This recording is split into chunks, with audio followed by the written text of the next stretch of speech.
Gym Power!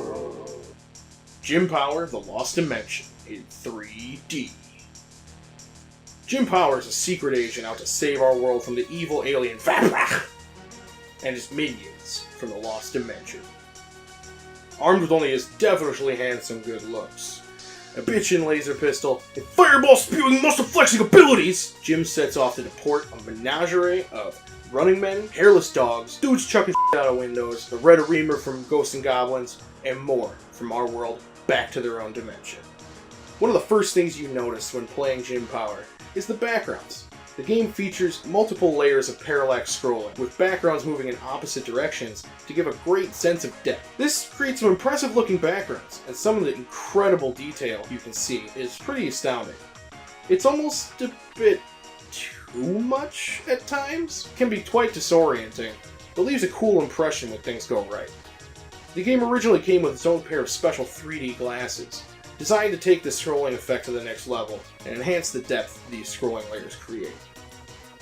The game plays out in 3 separate game modes: a side-scrolling platformer, a side-scrolling shooter, and a top-down maze level a la Contra 3 The Alien Wars. The side-scrolling levels are done quite well, with a variety of hazards to jump and enemies to blast. No enemy, however, is more dangerous than the dreaded drops of water. My boy Jim gets even a little bit wet. The side-scrolling shooter levels really kept the game feeling fresh from level to level, with a ton of enemies and projectiles on screen and only minor areas of slowdown. Most boss fights are done in this style, with Jim donning his ultra cool jetpack and blasting away.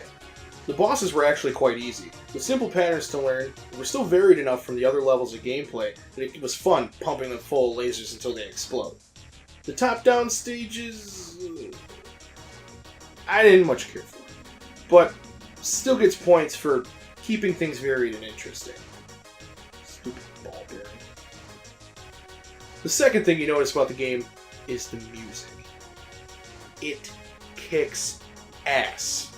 Soundtrack was composed by Chris Hulsbeck, the same guy who composed the music for the Turrican games, and each stage has some sweet tunes to blast bad guys and to dodge death traps.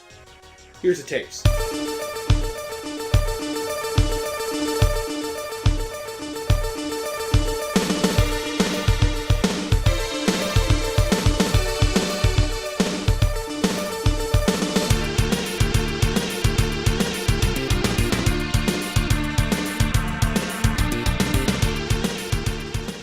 Now, the Lost Dimension is not all sunshine and death rays.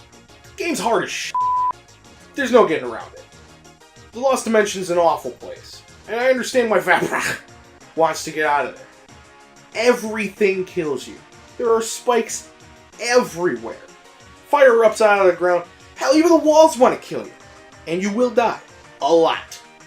But if you persevere, you will find a well-polished, interesting little game worthy of your collection. Plus, it's like dirt cheap.